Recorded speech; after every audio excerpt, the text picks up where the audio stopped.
الحمد للہ رب العالمین والصلاة والسلام علی سید الانبیاء والمرسلین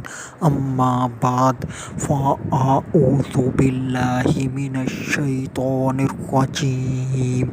بسم اللہ الرحمن الرحیم وَقَرْنَ فِي بُيُوتِكُنَّ صدق اللہ العظیم۔ اور اپنے گھروں میں ٹھہری رہو۔ آج کا جو میرا عنوان ہے وہ ہے بی بی فاطمہ الزہرا رضی اللہ تعالی عنہا کا پردہ۔ درود پاک کی فضیلت نبی اکرم نور مجسم صلی اللہ علیہ وآلہ وسلم نے ارشاد فرمایا، جس کے پاس میرا ذکر ہوا اور اس نے مجھ پر درود پاک نہ پڑھا تو وہ بدبخت ہو گیا۔ صلو علی الحبیب صلی اللہ علیہ وآلہ وسلم۔ پڑھیے الصلاۃ والسلام علیک یا رسول اللہ وعلی آلک واصحابک یا حبیب اللہ۔ بی بی فاطمہ الزہرا رضی اللہ تعالی عنہا وہ عظیم ہستی ہیں، شہزادی کونین، حضور پاک صلی اللہ علیہ وآلہ وسلم کی پیاری بیٹی، خاتون جنت رضی اللہ تعالی عنہا۔ انہوں نے ساری زندگی پردہ کیا اور ان کے پردے کا یہ عالم تھا کہ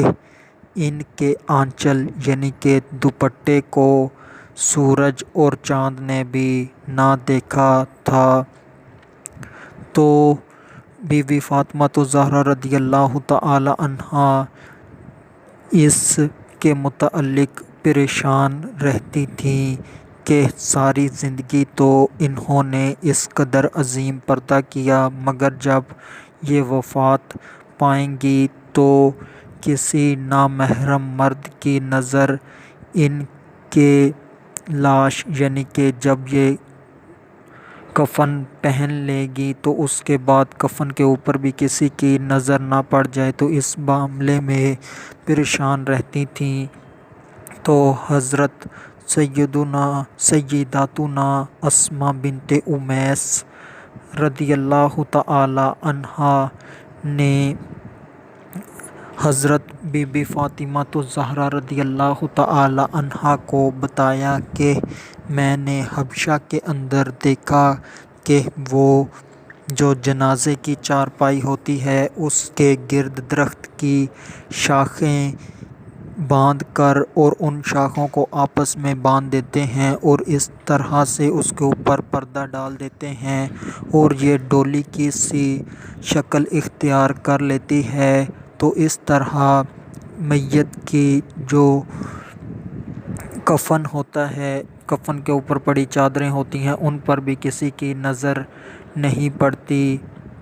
کیونکہ بی بی فاطمہ الزہرا رضی اللہ تعالی عنہا وہ عظیم ہستی ہیں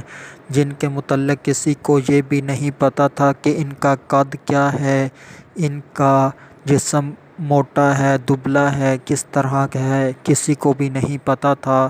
تو جب میت صرف کفن کے اندر ہو تو اس وقت دیکھنے والوں کو اندازہ ہو جاتا ہے کہ اس کا قد کیا ہے اور اس کا جسم کتنا موٹا ہے یا پتلا ہے۔ تو یہ چیزیں بھی بی بی فاطمہ الزہرا رضی اللہ تعالی عنہا چھپانا چاہتی تھیں۔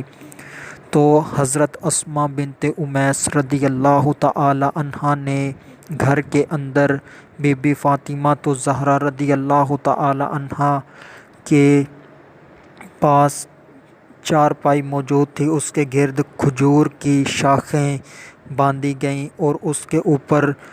کپڑا ڈالا گیا۔ تو بی بی فاطمہ الزہرا رضی اللہ تعالی عنہا اس سے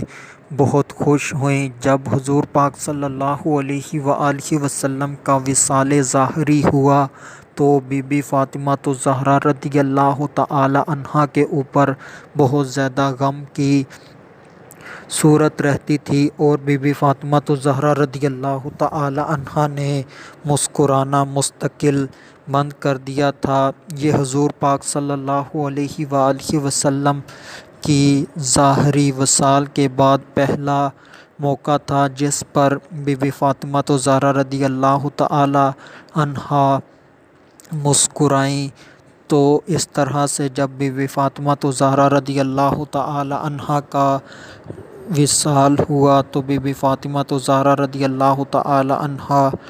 کے جنازے کو بھی اسی طرح لے جایا گیا، یعنی کہ کفن پہنانے کے بعد چادریں اوپر ڈالنے کے بعد چارپائی کے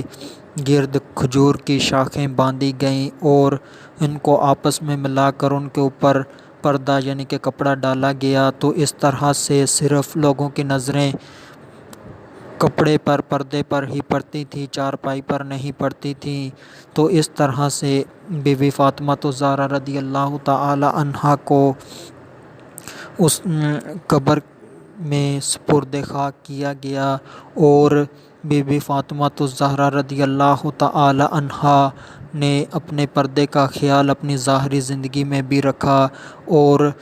اپنے مرنے کے بعد بھی اپنے پردے کا اہتمام کروایا، اور اللہ پاک قیامت کے دن بھی انہیں بے پردہ نہ کرے گا۔ تو قیامت کے دن تو یہ عالم ہوگا کہ نفسا نفسی کا عالم ہوگا، ہر کسی کو اپنی پڑی ہوگی، انسانوں کے پاس لباس نہ ہوں گے، سب کے سب ننگے ہوں گے، مگر وہ کسی کو دیکھ ہی نہ پائیں گے کیونکہ اتنی نفسا نفسی پڑی ہوگی، ہر کسی کو اپنی پڑی ہوگی کہ میری نجات ہو جائے، وہ کسی کو دیکھے گا ہی نہیں۔ تو اللہ پاک قیامت کے روز بھی ان کے پردے کا لحاظ فرمائے گا۔ تو حضرت علامہ جلال الدین سیوطی شافعی رحمۃ اللہ تعالی علیہ حضرت سیدنا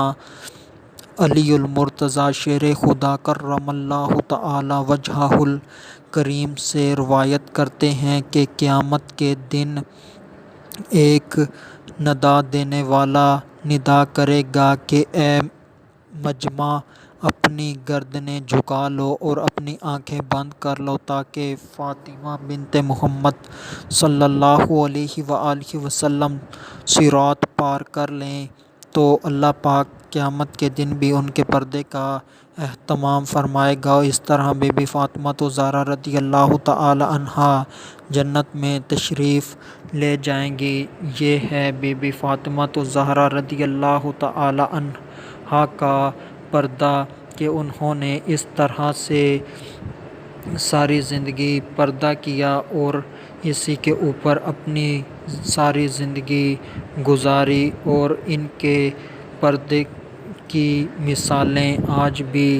دی جاتی ہیں۔ ان جیسا پردہ کسی نے نہ کیا۔ پردے کا اس قدر اہتمام تھا کہ حضرت سیدنا امام حسن اور امام حسین رضی اللہ تعالی عنہما نے بھی کبھی اپنے ماں کے سر کے بال نہ دیکھے تھے۔ تو آج وہ دور ہے کہ ہماری مائیں گھروں کے اندر سروں پر دوپٹہ ہی نہیں لیتیں، یہاں تک کہ سر کا جو دوپٹہ ہے وہ علیحدہ کر کے یعنی کہ جسم سے دور کر کے رکھ دیا جاتا ہے اور اسی طرح ہی گھروں میں پھرتی رہتی ہیں۔ تو آخر میں اللہ تبارک و تعالی سے دعا ہے کہ اللہ تبارک و تعالی ہمیں دین اسلام کے اوپر عمل کرنے کی توفیق عطا فرمائے اور گناہوں سے بچنے کی توفیق عطا فرمائے۔ وما علینا الا البلاغ المبین۔